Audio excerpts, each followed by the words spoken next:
मकर राशि मासिक राशिफल 2026 मसीहा अगस्ट मासटी केमती कटिब अगस्ट मासर मासिक राशिफल संपर्क में आज आम आलोचना करवा तेरे सबुठ सठिक एवं टिके नियार ढंग से प्रस्तुत कर मासिक राशिफल अगस्ट मासर राशिफल जो राशिफल कार्यक्रम में आलोचना करने जाऊँगी सामग्रिक मासर भविष्यवाणी तत्सहित अगस्ट मास 1 तारिख रु 31 तारिख पर्यंत प्रत्येक दिन रे कौन घटवा जाऊँगी ये संपर्क में सविस्तृत विवरणी मु प्रदान करने को जाऊँगी सबुठ सठिक भविष्यवाणी। तेरे प्रिय दर्शक बंधु मोर ये राशिफल कार्यक्रम जदि आपण मानकु भल लगुता उपादेयपूर्ण हो पाऊे ताले निश्चित भाव में वीडियो शेष में आप सब्सक्राइब करने को भूलिए नहीं एवं लाइक करेंगे मोर वीडियो को बहुल परिमाण में शेयर करेंगे। ताले आसंतु आउ डेरी न करी जानिबा अगस्ट मासटी केमती कटिब मकर राशि व्यक्ति मानक पई। अगस्ट मास मकर राशि पई परिश्रम धैर्य एवं योजनार मास ही पारे। अगस्ट मासरे आपण आलस्यता त्याग करी परिश्रम करंतु कर्म उपरे मनोनिवेश करंतु धैर्य रखंतु एवं योजनाबद्ध भाव में आपण कार्य करंतु। चाकरी व्यवसाय क्षेत्र में आपण जो मांदा अवस्था अछंती धीरे धीरे आपण अग्रगति करिवे एवं आर्थिक क्षेत्र में आपण संयमता आचरण करंतु। संपर्क रे यदि मधुरता आपण रखिबे ताहले आपण भल फल पाइबे।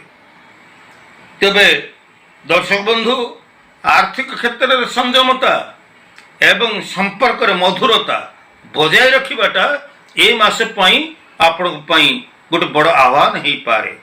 ताले आसंतु जानिबा एई अगस्ट 2026 रे 1 तारिख रु 31 तारिख पर्यंत प्रत्येक दिन राशिफल कौन घटवा जाऊँगी आपण सहित। अगस्ट मास 1 तारिख मासर 1 तारिख दिनटी आपणकर भल रही। नुआ योजना नुआ आशा कार्य क्षेत्र में आपणकर जो धैर्य तार फल आपण को मिलिबो। अगस्ट मास 2 तारिख दिन समय आपणकर भल अच्छी मंगलमय दिनटी मंगलमय अच्छी कारण परिवार हस खुशीर माहौल सृष्टि होब घरे शांति एवं सुखद परिवेश सृष्टि होब तत्सहित आर्थिक अर्थ प्राप्ति होगा सहित व्यवसाय वाणिज्य चाकरी वृत्ति क्षेत्र में आपण शुभता को अनुभव करेंगे। अगस्ट 3 तारिख दिन समय आपणकर विशेष भल नहीं आकस्मिक धन व्यय हो पारे एवं धन संबंधी निष्पत्ति रे आपण सावधान रुहंतु खर्च उपर नियंत्रण रक्षा करंतु। अगस्ट मास 4 तारिख चाकरी क्षेत्र में नुआ दायित्व आसीबो व्यवसाय क्षेत्र में नुआ नुआ दायित्व आसीबो जेकोसी प्रोफेशन कर्म रे आपण थांतु ना कहीं नुआ नुआ दायित्व आपण को मिल पारे एवं आपण को परिश्रम उपर गुरुत्व मिल पारे। अगस्ट मास 5 तारिख पारिवारिक गृहस्थ जीवन आपणकर सुखद हब एवं एदिन आपणकर मिश्रित फल आपण पाइबे आय व्यय बराबर रहिबो तत्सहित स्वास्थ्यगत समस्या टिके मध्य आपणको आपणकर देखा जाई पारे। अगस्ट मास 6 तारिख दिनटी भल अच्छी एदिन आपणकर व्यवसाय नया सुजोग आसीबो योजनाबद्ध भाव में काम करंतु आर्थिक क्षेत्र में आपण शुभता को अनुभव करि परिबे। अगस्ट मास 7 तारिख दिन स्वास्थ्य पाई सचेतन रुहंतु मानसिक स्तर रे शारीरिक स्तर रे आपण असुस्थता अनुभव करि पारंती। अगस्ट मास 8 तारिख बंधु मानक द्वारा बा कोनसी लोक द्वारा आपण उपकृत हो पारंती एवं आपणकर कार्य आपण हासिल करि परिबे। अगस्ट मास 9 तारिख एदिन आपणकर परिश्रम यथार्थ मूल्य आपण पाई परिबे कर्म क्षेत्र में आपण निश्चित भाव में सफलता हासिल करिवे। अगस्ट मास 10 तारिख आर्थिक क्षेत्र में ଆଜିର ଦିନଟି ଆପଣଙ୍କ ପାଇଁ ବେଶ ଭଲ ରହିଛି। ତେବେ ପୁରୁଣା ଦିନର ଯେଉଁ ଯୋଜନା ଗୁଡ଼ିକ ଆଜି ଦିନରେ ଆପଣଙ୍କର ପୂରଣ ହେବାର ସମ୍ଭାବନା ସୃଷ୍ଟି ହେଉଛି। ଅଗଷ୍ଟ ମାସ 11 ତାରିଖ ଏଦିନ ମିଶ୍ରିତ ଶୁଭାଶୁଭ ଫଳ ଆପଣ ପ୍ରାପ୍ତ ହେବେ। ଦିନଟି ଭଲରେ ବିତୁଥିଲେ ହେଁ ଆପଣଙ୍କର ଆକସ୍ମିକ ଅର୍ଥବ୍ୟୟ, ଶାରୀରିକ ମାନସିକ ଅସୁସ୍ଥତା ଯାହା ଏବଂ ପାରିବାରିକ ମାହୋଲ ଆପଣଙ୍କର ଟିକେ ସମସ୍ୟା ଭିତରକୁ ଆସିପାରେ। ଏଥିପାଇଁ ଆପଣଙ୍କର ଧୈର୍ଯ୍ୟର ଆବଶ୍ୟକତା ରହିଛି। ତେବେ ଅଗଷ୍ଟ ମାସ 12 ତାରିଖ ଆପଣଙ୍କର ଛୋଟ ମୋଟ ବିଦେଶ ଯାତ୍ରାର ଯୋଗ ରହିଛି। ଆବଶ୍ୟକ ଯୋଜନା କରି ଆପଣ ଯାତ୍ରା କରନ୍ତୁ, ଯାତ୍ରା ଆପଣଙ୍କର ସଫଳ ହେବ।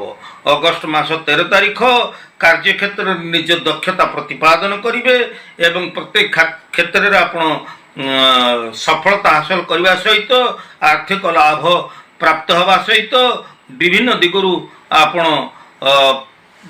ନିଜର ପରିଶ୍ରମ ଦ୍ୱାରା ଆପଣ ସଫଳତାକୁ ହାସଲ କରିପାରିବେ। ଅଗଷ୍ଟ ମାସ 14 ତାରିଖ ଏଦିନ ଆଧ୍ୟାତ୍ମିକତା ପ୍ରତି ଆପଣଙ୍କ ରୁଚି ବଢ଼ିବ ଏବଂ ଆପଣଙ୍କର ମନର ଶାନ୍ତି ସୃଷ୍ଟି ହେବ। ମନରେ ଗୋଟେ ଆପଣ ମାନସିକ ସ୍ତରରେ ଆପଣ ଶାନ୍ତିକୁ ଅନୁଭବ କରିବେ। ତେବେ ଅଗଷ୍ଟ ମାସ 16 ତାରିଖ ଚାକିରି ବ୍ୟବସାୟ କ୍ଷେତ୍ରରେ ନୂଆ ଯୋଜନା ଆପଣଙ୍କର ସଫଳ ହେବ। ଅଗଷ୍ଟ ମାସ 17 ତାରିଖ ଧନ ନେଣ ଦେଣ କାର୍ଯ୍ୟରେ ଆପଣ ଟିକେ ସତର୍କ ରୁହନ୍ତୁ, ଆକସ୍ମିକ ଅର୍ଥ ବ୍ୟୟ ହେଇପାରେ। ଅଗଷ୍ଟ 18 ତାରିଖ ବ୍ୟବସାୟ ମାନଙ୍କ ପାଇଁ ଭଲ ସୁଯୋଗ ଆସିବ, ବିଭିନ୍ନ କ୍ଷେତ୍ରରୁ ଅର୍ଥ ଆଗମନ ହେବ।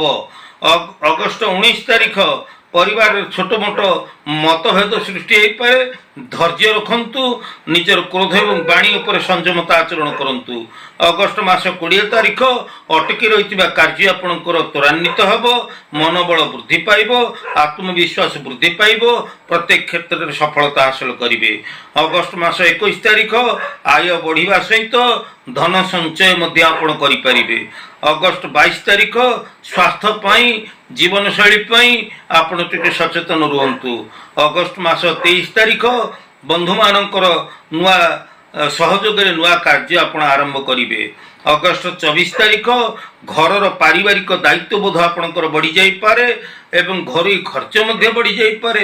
ଖର୍ଚ୍ଚ ପାଇଁ ଆପଣ ଟିକେ ସଂଯମତା ଆଚରଣ କରନ୍ତୁ।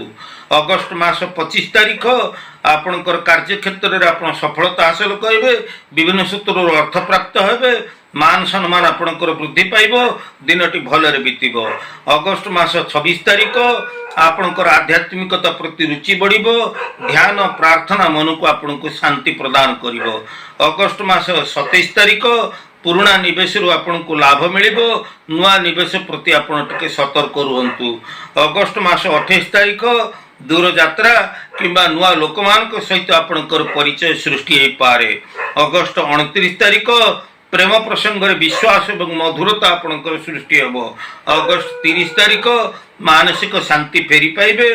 ଏଥିପାଇଁ ଆପଣ ବିଶ୍ରାମ ନିଅନ୍ତୁ ଏବଂ ଆପଣଙ୍କର ସ୍ୱାସ୍ଥ୍ୟ ମାନସିକ ଅବସ୍ଥା ଟିକେ ବିଗିଡ଼ିପାରେ, ଏଥିପାଇଁ ମଧ୍ୟ ଆପଣ ଟିକେ ସତର୍କ ରୁହନ୍ତୁ। ଅଗଷ୍ଟ ମାସ 31 ତାରିଖ ମାସର ଶେଷ ଦିନରେ ପରିଶ୍ରମର ଫଳ ଆପଣଙ୍କୁ ମିଳିପାରେ। ଆଗାମୀ ମାସ ପାଇଁ ଆପଣ ନୂଆ ଯୋଜନାବଦ୍ଧ ଭାବରେ ଆଗକୁ ଚିନ୍ତାଶୀଳ ହେବେ, ମନ ଭିତରେ ଯୋଜନା ପ୍ରସ୍ତୁତ କରିବେ କେମିତି ଆପଣ ଆଗକୁ ବଢ଼ିବେ। ତେବେ ଅଗଷ୍ଟ ମାସ ମକର ରାଶି ପାଇଁ ପରିଶ୍ରମ, ଧୈର୍ଯ୍ୟ ଓ ଯୋଜନାର ମାସ ହୋଇ ଆସୁଛି। ଚାକିରି ଓ ବ୍ୟବସାୟ କ୍ଷେତ୍ରରେ ଧୀରେ ଧୀରେ ଆପଣ ଅଗ୍ରଗତି ଆଡ଼କୁ ଆଗେଇ ଚାଲିବେ। ଆର୍ଥିକ କ୍ଷେତ୍ରରେ ସଂଯମତା ଆଚରଣ ସହିତ ସମ୍ପର୍କରେ ମଧୁରତା ବଜାୟ ରଖିବା ପାଇଁ ଆପଣ ଚେଷ୍ଟିତ ହୁଅନ୍ତୁ। ତେବେ ଏଇ ଥିଲା ଅଗଷ୍ଟ ମାସର ମାସିକ ରାଶିଫଳ ସମ୍ପର୍କରେ ସମ୍ପୂର୍ଣ୍ଣ ତଥ୍ୟ। ତେବେ ଆଜିର ଏହି ଉପସ୍ଥାପନାଟି ଆପଣଙ୍କୁ କେମିତି ଲାଗିଲା, ଆପଣଙ୍କର ସୁଚିନ୍ତିତ ମତାମତ ଅପେକ୍ଷାରେ। ଆଜି ତ ସମୟ ହେଇଯାଇଛି, ପରବର୍ତ୍ତୀ ଅଧ୍ୟାୟରେ ଦେଖା ହେବା। ସେ ପର୍ଯ୍ୟନ୍ତ ମୋତେ ବିଦାୟ ଦିଅନ୍ତୁ। ମୁଁ ଜ୍ୟୋତିର୍ବିଦ ପଣ୍ଡିତ ସୁଧୀର। ଜୟ ଜଗନ୍ନାଥ।